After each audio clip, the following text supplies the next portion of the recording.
Hello friends, and welcome to my third week of art practice. I am very excited to share with you all what I created this week. Just a little note before we get into it. I was only able to create 2 pieces this week, which was a little disappointing because I feel like I put in more hours than usual and I got less output than I expected.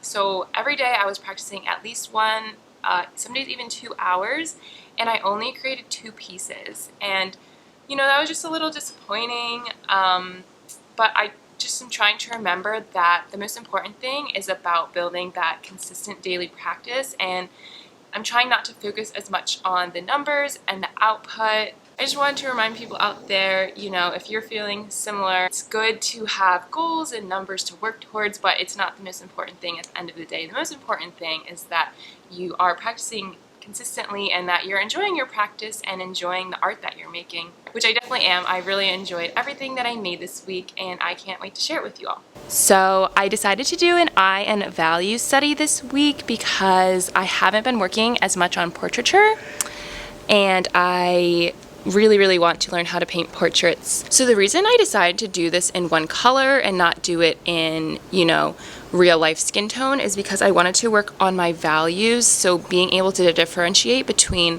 light and darks, and that's really important when learning how to paint. If I don't have that foundation, then what I paint is not going to come out looking as good as it could. So I really just want to get the basics down before I try to paint anything lifelike. And I chose these 2 colors because I love the contrast between them. I just love this. This is an indigo blue, and then this is a burnt red, and I just thought they looked so beautiful next to each other. And for the subjects, I originally found this reference photo, and I loved how he was looking up. It's such a beautiful photo, and so I wanted to kind of have them like looking at each other. So I did him looking up and her looking down, and I thought it ended up coming out really cool. One thing I will note is that actually you can't really see on this page, I spent almost like 2 hours drawing. You can kind of see where I erased everything, because I wanted it to be like a full spread of like him looking up, her looking down, and then someone looking up this way and someone looking down this way. And I spent about 2 hours sketching this, and look, the page is empty. Like, I wasn't able to get anything good, and in hindsight I should have kept the sketches to show you all that sometimes like you just can't do it, and it's okay. Like, I still think it was good that I tried, but sometimes things are just beyond my skill level, and I just accepted that and started moving on.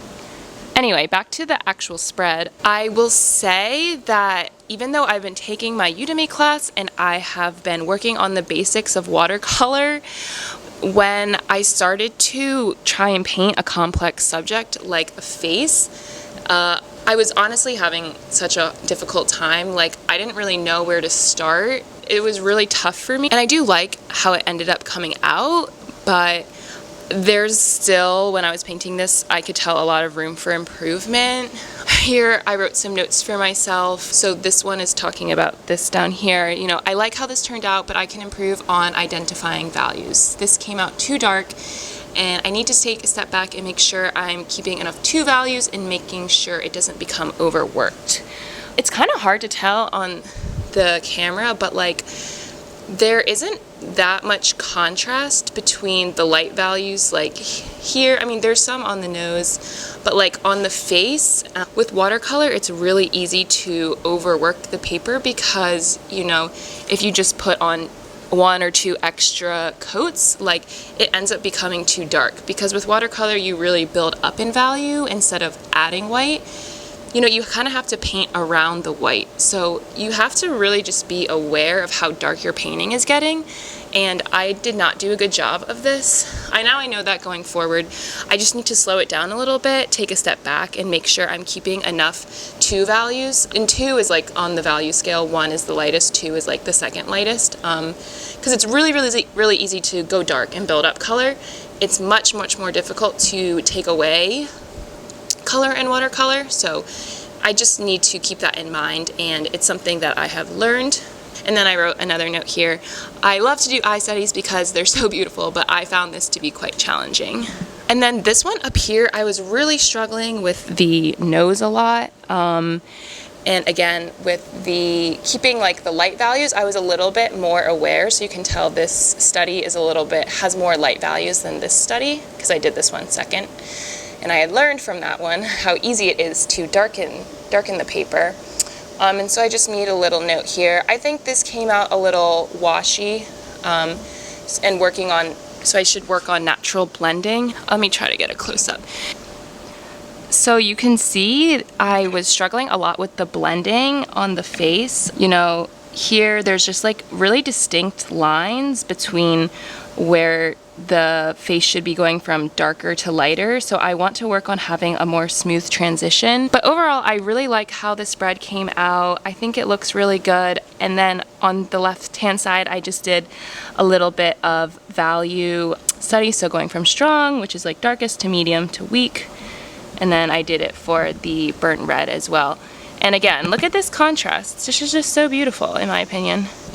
And another thing that was really helpful for me was when I was painting was using a little test card to test the paint and the values before I put it down on paper.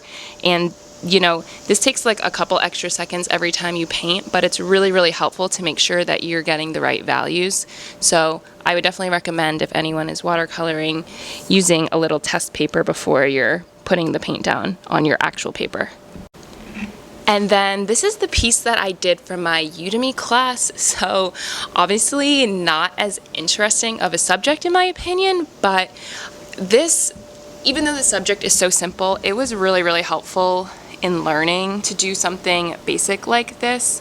So I'd say I have a couple takeaways from this painting. First of all, I learned how to get this perfectly white mark in watercolor. There's actually a technique. Instead of just painting around the white mark, which can get really, really risky, you just use masking fluid to kind of cover the spaces that you want to keep white, and then at the end you can rub it off. And see, I never would have learned that if I hadn't taken this class, and this is going to be so useful for me going forward. You'll notice in this painting that I wasn't exactly paying attention, and down here for the tree trunks, I was supposed to be doing negative painting, but I totally painted over this tree trunk.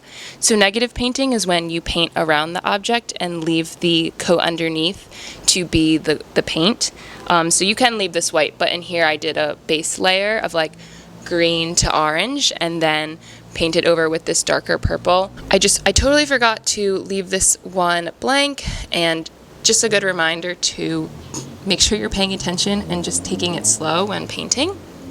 The one thing I will say is that like sometimes when I paint, again, with this like distinct watermark here, like I don't know how to prevent that or why it looks like that. I want it to just be like a smooth color, but you can see it has a distinct like watermark ring. I'm gonna try to work on fixing that. The other thing, which this is not really that big of a deal at all, but the deer is like so dark, and that's because I did not test my colors before I put it down on the paper. So this is kind of supposed to be a really light brown up here and then fade into a dark brown, and you can tell that the dark brown, it just all looks dark brown. I actually mixed two separate colors, but because I didn't test them, they both came out really, really dark, and as a result, the deer just looks much darker than it should. So again, it was a good reminder to myself to remember to test the colors before putting anything down on the paper. And I'd say the last thing that, this might seem really minor, but it bothers me, is that I feel like I waste so much paint when I do watercolor. I'm like using too much, but then if I don't use enough, I run out of paint when I'm putting things down on the paper, and I think that's just part of the learning process. I have to accept that I am going to make a lot of mistakes, and it might cost me some money because the watercolor paints that I use are professional grade and they are not that cheap. but I am getting such a better feel of how much paint to put in, how much water I need. So, well, thank you for joining me today. I hope you enjoyed seeing what I made and were able to work on your art practice as well. And I am really excited for next week because I have a really fun idea and I cannot wait to share it with you all. So I will see you guys next week.